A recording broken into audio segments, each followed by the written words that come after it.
Check, check. 1, 2, 3, 4. Let's go! At JLB Electric, their mission is to provide top-quality residential and commercial electrical services in Regina and surrounding area. They're committed to delivering efficient, reliable, and affordable electrical solutions, including new construction wiring, renovations, service upgrades, and 24-hour emergency assistance. Their team of licensed electricians ensures exceptional service from start to finish. They prioritize safety, customer satisfaction, and expert workmanship. As Regina's trusted one-stop shop for electrical contracting, they are dedicated to powering our community with excellence.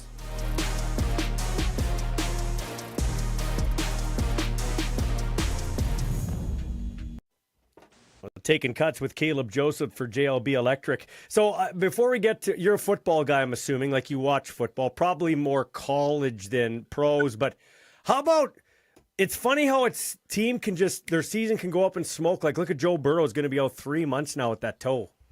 Unbelievable how injuries can really disseminate the hopes of a season in the NFL. Of course, the Blue Jays just lost Bo Bichette for who knows how long. They're just continuing to kind of chug along, but especially in the NFL, my goodness, if your quarterback goes down, just go ahead and kiss the season to the end. It seems like, now I'm sure there are examples where kind of backup guys have come in and saved the day, but man, in football, and you're one play away, it seems like, every single time, and there's a lot of plays throughout a football game. You got to really kind of do something crazy to sustain a season-ending injury in baseball, get hit in a random spot or really make a weird turn. But, I mean, you're one play away, and oh, my goodness, man, if you're a Bengals fan, watch out. Yeah. Do you like a root for the Titans? Who's your NFL team? Well, to be honest with you, around this time of year, I start looking at hockey stuff, if I'm being perfectly honest. Good. But the Titans are, I had something to cheer about 20 years ago. And since then, I haven't watched much because there hasn't been much to really watch. But if they show up and they start doing stuff, I'll be a bandwagon fan. I'll jump on that bandwagon and ride it to the finish line. But ironically, Ballsy, I was at the Frank Wycheck game when they threw that pass. I was sitting 50-yard line. Ballsy, the ball was coming into my hands. I was 15 feet away from that pass. I was right there. And I didn't catch it, and the guy caught it, ran for the touchdown. The Music City Miracle, I was at that game, and ever since then, I really haven't had much to cheer for. That's funny. That was the game where the Bills should have had Doug Flutie at quarterback, and if Doug Flutie was at quarterback, they probably would have won that game. There would have been no Miracle City or Music City Miracle. Yeah, we're thankful because in the state of Tennessee, especially the city of Nashville, we've had that, and we've had kind of the 1 yard line. I think it was a Super Bowl. But again, I'm really showing my knowledge of this organization. Now, if you want to talk Predators, yes, I was at the first game ever in 1998. That was a lot of fun. Had a puck, literally hit the back of my seat. Game 1 ever, 1998, I was there. So as it pertains to like some monumental moments in sports history, I've actually been there. But as it pertains to cheering for the Titans, not so much. Huge Preds fan, though, as you know. So what? Yeah. So we touched on hockey a bit. Baseball is a slower, more methodical sport. Is it the speed of hockey you like? Like, what do you like about hockey as opposed to like football? Yeah, it's the polar opposite, I think, as it pertains to the speed in terms of baseball's pretty much 80% off, 20% on. Hockey seems to be 80% on, 20% off. And the hand-eye, just for whatever reason, the hand-eye relates to me. And I do respect and appreciate the athletic ability of football guys, but I think you could take some hockey guys and transition them into football, and some of them might be okay. I think if you took most NFL guys and put them on skates, none of them would be able to translate. And so there's this super ultra respect for the hockey player because so many times we talk about the hand-eye and their ability to do things not even looking down while the puck is on the tape. Sometimes us Americans especially, we don't even really get the fact that they're doing this on skates. Skates. It's not you're out there on your feet. I mean, these guys are skating, and the speed at which it's played and seeing it live, I just have an ultra respect for those athletes because their skill set is not just one aspect. It's like a total body skill set to have to compete at that level. So hand-eye coordination and everything like that. So I'm going to ask you a question. You can't really answer this one because you never played goalie, okay, at a high level. You think it'd be harder to be a back catcher in Major League Baseball or an NHL goaltender? Both are equipment up, right? Sure. Both have to have great hand-eye coordination. Right. And both, if your hand-eye coordination's off, you're costing your team, right? So Yes. it's in fact, it's a little more of a costly mistake if you're a goalie in most cases, For right? sure.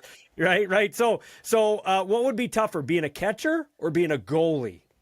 I would definitely say being a goalie, like by far, because think about it. When catchers are in their little stance and the ball is thrown at 90 miles per hour, all you have to do is just knock it down, right? You don't have to catch it. If it's thrown in the dirt 4 feet away from you, all you have to do is just knock it down. And look how hard it is for catchers to actually move over and block the ball if it's not on the body line. Of course, like if I was a goalie and I was padded up and they shot it and it was on my body line, I would just fall to my knees and be able to save it. But these lateral moves that these goalies have to make and the way that they slide and maneuver and stay in the crease and have perfect angles, I couldn't do that. And I was a major league catcher. There's no way that I could adapt and adjust and play plays and be able to, like, honestly, my ligaments be able to handle movement that drastic, that quick. And you see some of the athletic ability of these goalies. It's unbelievable. I guarantee if I put them behind the plate and gave them a catcher's mitt and shot a machine at them, they'd be able to catch it. You can't put me on skates and me be able to stop a one-timer from Stamkos from the other side. No chance. Like I'd be floating all over the place. I'd end up probably, on the half wall, not being able to stop. So by far, NHL goalie, no question. And they're better skaters than you think, those goalies with the pads Oh, on. 100%. Their edge work is unbelievable. How they know exactly how to, like, turn and shape right against the post and having their angles so proper. It's really cool. And that's what I've loved about kind of watching the in-depth parts of the game, especially goalies, is how important their angles are. Because angles are obviously important for catchers too, but not as vital as it is in terms of losing distance and creating an appearance where there's not a lot more room to shoot at. I think the position's fascinating. I just hate that every time that they do give it up, they just get crushed because, man, it's a terrible job to have. But when it goes right, they are the most glorified for sure. Okay, so let's talk about, you mentioned Bo Bichette and injuries. The Jays have, I don't want to say muddled, they've gutted their way through that injury and some injuries. Probably not a recipe for success for winning the World Series. What are you hearing on the Bichette front? Like, is it day-to-day? How long do you think he's out? What's the deal there? I think the Blue Jays putting Andres Gimenez at shortstop during the Baltimore series was a big sign. Now, I don't have any intel. I've tried to reach out to Bo, haven't heard anything back. That's never a good sign. And it just seems like them putting Andres Gimenez at shortstop is a bit of a this could be a minute type of message sent without saying it. Obviously, the team is going to come out and say that he's day-to-day. We're going to continue to monitor. But when you're talking about ligaments in that knee, it can always go awry very, very quickly. You'd almost rather him kind of have a contusion, and that's what we thought it was. We thought it was a shin contusion when he collided at home plate in New York in that last road trip, and we thought he'd be out just for a couple of days. But as it pertains to ligaments and strained ligaments, they're just so finicky, and you never know which one it is and if it's moving one way or moving another way, and especially with how he swings the bat, he contorts his body in such a position that he's got to have a lot of movement inside those knee ligaments to really torque and turn and spin the way he does. So I don't love that they moved Andres Gimenez over. If they would have kept Ernie Clement there, it would have kind of signaled to me it's more of a day-to-day, but it sounds like they want to get Gimenez in at shortstop so that if Bichette is out for a very lengthy time, that's their best defensive alignment, because then they could put Clement at second base. They could put Isaiah Kiner-Falefa, just acquired from the Pirates, at second base. They could even they could put Schneider at second base. So they have options there with your really solid shortstop in place if Bichette can't make it back. So the Jays went 15-12 in August, nicely into September now. That was like a 90-win pace, but it was their worst month since April, and it was the bullpen struggles. I think ranked 24th. What are you seeing from this bullpen? They got through a nice weekend with Baltimore, but I would suggest that's, at least this season, kind of a low bar. What do you see in the bullpen? It's funny how the season just progresses and different storylines start to take shape. When the bullpen was assembled back in spring training, we thought this is going to be an amazing bullpen. Jimmy Garcia comes back. They get Jeff Hoffman. They have quite a few players coming back. You hope that Chad Green could kind of be dependable, and before you know it, Chad Green is undependable. Hoffman has been a little bit shaky. Jimmy Garcia's out. They've used Brendan Little so much that it seems like he might even be kind of mentally strained. So then they go out and they have to acquire Louis Varland from Minnesota. They acquire Sir Anthony Dominguez from the Orioles, and that really helped to kind of solidify some stuff. Now they're pulling from the internal ranks at AAA. Trey Yesavage, you got to check this guy out. I was able to cover Trey Yesavage in the prospect games during spring training. We covered that game on TV, and it was amazing to see him in real life, in real action. He's a large man, probably 6'4", every bit of 220 pounds. Was a recent high pick from the Blue Jays, ascended through the ranks very, very quickly, but his separator is a very, very unique arm angle in terms of he's able to really get his arm almost over his head. Most guys are lowering their arm angle to try and create more spin, create more movement. Savage is going the opposite direction. He almost leans more towards he's a right-handed pitcher, leans more towards the first base and first base dugout when he throws, a little bit like Braden Fisher, who, when talking about the bullpen, has been an amazing surprise, getting him from the Dodgers for Kevin Biggio last year. A little bit of a small trade. He's been great, but they're sort of unique. But this is going to be interesting, and my assumption is that he pitches tonight, and that's going to be a big deal. Because of this arm angle, he can go in late in the season and really sneak attack and surprise a lot of hitters. The stuff is unbelievable. It's a big breaking ball. It's a huge fastball. And a lot of times you worry about youngsters being kind of caught up by the league. I don't think the league's going to have enough time and enough reps to really make that adjustment to him. So this might end up could possibly be one of the biggest moves that happens, is inserting this young fireballer in to really solidify what has been a bit of a roller coaster season for the bullpen. Jays' worst stretch was 4-9 in April, and if they go 4-9, the Yankees would have to go 9-4 the rest of the way to catch them. On your optimism meter, where are you that the Jays hold down top spot in the American League East and have an easier path to a World Series? We are so optimistic in Toronto that Sportsnet has actually decided not to send me down for the last 3 games of the season, because we are assuming the Jays are going to win.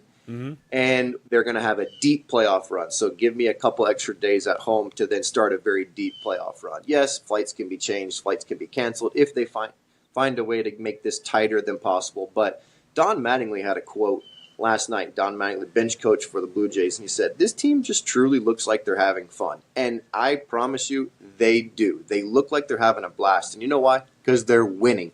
And they're winning in a way that baseball has not seen in a while. And guess what? They're winning in the same way that the Milwaukee Brewers are winning. And some people just cannot believe that they continue to do what they do. But they're a baseball team, meaning they play all facets of the game. They're very solid. They're not going to beat themselves. They have good starting pitching. They have a good bullpen. They play defense. They can do multiple things with the bat that some teams find themselves a little bit boxed in, and they depend on one aspect of offense. A lot of times that ends up beating you. And so, yes, I do think they hold on. Something catastrophic has to happen in terms of a total and complete meltdown on all 3 phases of the game. They got to play terrible defense. Their starters have to be absolutely brutal. Their offense has to really just totally collapse. And then they got to have relievers that can't get out. So I think that they're able to finally figure that out, win the division, get a bye, and then be fully rested and be able to be prepared for who they play next. Because, look, Blue Jays have been in the playoffs for, 3 out of the last 4 years. They have not won a playoff game. It's very important for this be the season to actually win a game. You got to take a step forward with what has been mostly the same group. You're talking about Bichette, you're talking about Guerrero, you're talking about Springer. Some of these core pieces that Ross Atkins and Mark Shapiro really brought in, they haven't won. So you've won all season long. You've been the hunted, not the hunter. Now it's time to go win a playoff game. And we feel really good that this could be a recipe for success, that it's not just a facade or it's not smoke and mirrors. This recipe can translate late into October. Sounds like Sportsnet's got the company chopper around your house to pick you up and take you. So you say we or they think they're gonna go on a long run. Do you share that optimism? Do you think this is a long run for the Blue Jays, given what you've seen? Yeah, I say we, the people around the team. You're talking about the people that cover it. Because for 4 months we were asking ourselves, how are they doing this? Like, is this sustainable? And at some point, you have to just say, okay, it is. And what gives me confidence is that the other team on the other side that's leading the division is doing the same thing. If this was a total outlier, it would be a little bit more suspicious. But this is how generally the Tampa Rays have won late into October. You look at their teams when they're actually going well. They went to the World Series, what was it, maybe 2020, I think, when they played Texas. And this is a very similar style of baseball.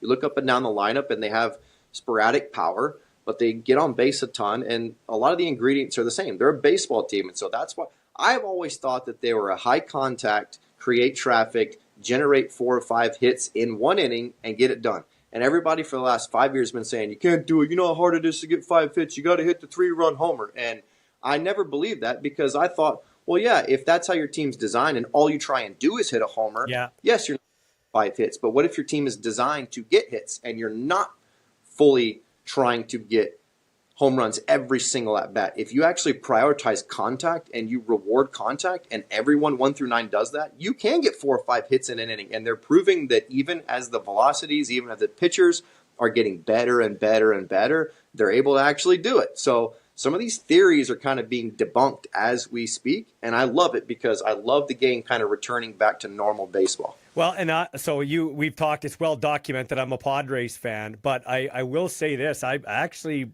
wouldn't mind seeing a Blue Jays Milwaukee Brewers World Series. That would be cool. They came to Toronto not too long ago, and they were very tight games. They were very close games. And you know what ended up deciding the victor in those games was who broke first. They played very similarly. They had good starting pitching. The bullpens were good, but there was a play here and there that just decided the game, and it was very, very tight. It's almost like watching playoff hockey. You know, the first inning or first period, rather, they're kind of feeling each other out, and then second period, you're just kind of waiting for a team to make a mistake, and then that one mistake happens, and bam, you take a 1-0 lead, and then the other team's chasing. And then the more they chase, the more opportunities you might potentially have. That's exactly how the series went when the Brewers came to Toronto. The box scores might not even reflect how tight it was because, much like in postseason hockey, once you get down 2-0, it can turn to 4-0 really quickly when reality was it was a really tight game the entire game. But they played so similarly. It was incredibly entertaining, and everyone loved it because it was like real baseball. There was hitting and running. There was steals. There was bunting. It kept you engaged the whole time. You weren't just sitting on your hands waiting for someone to hit a 3-run homer and everybody else strike out. Mm-hmm. Hey, last one for you. So as a ball player, whether it's football, hockey, baseball, the game eventually starts to slow down for you. Whereas your no, hang on here. I'm getting to the question. Whereas your talent level in terms of your age and stuff, it'll start to peak and then go, but your mind keeps you at a great level. Correct. Okay, the game's slowing down. As a broadcaster, you're a young guy. How is broadcast? Is there an element of the broadcasting business that's slowing down for you, like you're getting it more? Because you seem to me when I'm watching the games, whether you're actually analyzing it at the game or in the panel, you seem like you're more comfortable, which comes with repetition. I get it. But is there something in broadcasting that's slowing down for you? Yeah, I think it's a very similar type of trajectory as playing. When you get to the big leagues, you feel like you belong, but you need those experiences and those successes to fully believe you belong. And you know you belong, but then the belief in yourself and where those two and success rates go up is when you start to feel like, okay, yeah, like this is for sure it. I no longer am doubting if I can do this. I know I can. Now it's just a matter of making sure that you know your simple things, which insights into kind of my life doing, let's say, the pre and the post game show. I got to know how I'm getting in, my main point or two, and then how I get out. And so you know that going into it, your first show, but repetitions continue to like evolve, and you realize how to navigate. And remember, I'm only having maybe 2 minutes each to talk. Mm-hmm. These are much more fun forums because I'm not restricted by a minute or two. Yeah. And then getting the two people talking in your ear at the same time. Oh, and following the red light. And so it's just repetitions. But then once you feel like you have successes and the people you work with are telling you it's a good job and the fans tell you it's a good job, then you start to feel like, oh yeah, I actually got this. It's the same thing as a player. You feel like you belong, but then you have some successes and then the team rewards you with another contract and another contract. And then you finally get to a position where you're like, I don't think I am that. And I think that's in every walk of life, really. I mean, you want to start working on cars. Well, you might have the training, but like, until you do it and you keep doing it and you keep doing it, you have to have those successes to then know. You think and you believe, but then knowing is a totally different aspect. And so once you move into that, I know I am, then it's really cool because then you can start to really weave and bob in different areas. You can try different things because you're not afraid of failure. And so it opens it up. It's much like Manny Machado. Like when Manny Machado signed that 3rd-year arbitration deal at like $18 million, he was not afraid of anything. And so he knew he was getting paid and he knew he was about to kill it in free agency. He knew it. So he just played so free and he ended up making a ton more money. Whereas like, I was never 100% sure, like as a player, right? You're like, I hope. And you end up playing so tight and everybody's all tense. And it's the same thing in life. Like the minute you know, then everything relaxes, your natural talent comes out and then you just keep running with it. It's funny. I actually like to get a piece of advice for young athletes or young people like that, and I'm using it as a self-serving father because my son is a professional football player with the Winnipeg Blue Bombers, and he's hoping to be he's played 8 straight games, but every week he calls me and he says, it was an okay game, Dad, but boy, I hope I'm on the roster next week. Boy, I hope I'm on the roster next week. We just had that conversation 15 minutes ago before we sat down. How do you do those mental gymnastics where you don't get in your own head? Because, listen, if you're playing pro football, CFL, NFL, or Major League Baseball, if you've made the pros, you're obviously good enough. But I guess they call it the imposter syndrome. How do you get away from that imposter syndrome where you're like, no, I belong here. I'm not an imposter. Yeah, I think setting attainable goals that are realistic is very important. And so many people, they want to rush to where they want to be. But like, what is your end game? You know, I had a manager one time, they used to say, where do you want to go? How do you get there? And what are you willing to do to get there? And if you answer those 3 questions, then you start running towards it. Now, of course, if your goals are unattainable and they're not realistic, you're in a bad position. Yeah. But if you're a backup, then how do you be the best version of the backup? And if you can be the best version of that, that will propel you into a starting position. If you are a starter, then where do you self-evaluate and be a good self-evaluator? If you can be a really good self-evaluator and know exactly where you're deficient at, but where your also strong suits are, and then hammer your strong suits. So many people, I think they go towards their weakness and they spend so much time on their weakness that they forget to just continue to strengthen their strengths. And your strengths will ultimately carry you. Your weaknesses just take you to a second tier. But if you're really, really good at tackling, be amazing at tackling. Like just tackle every single time. And then, of course, spend time on your other stuff. But it's learning how to self-evaluate the best way, in my opinion, and then having those attainable goals. And if you set goals in a way that are attainable that you can work towards, then it will eventually propel you up there. And so you're more, I don't love the term because it's so analytic, it seems like, but process driven. Mm-hmm. Like I like goal driven. A process seems like you just do it and it happens. Not always the case. It's goal driven, like because your goals need to be realistic with how you want to get to the next level. But it can't be I'm just going to throw 30 touchdowns and no interception. Come on.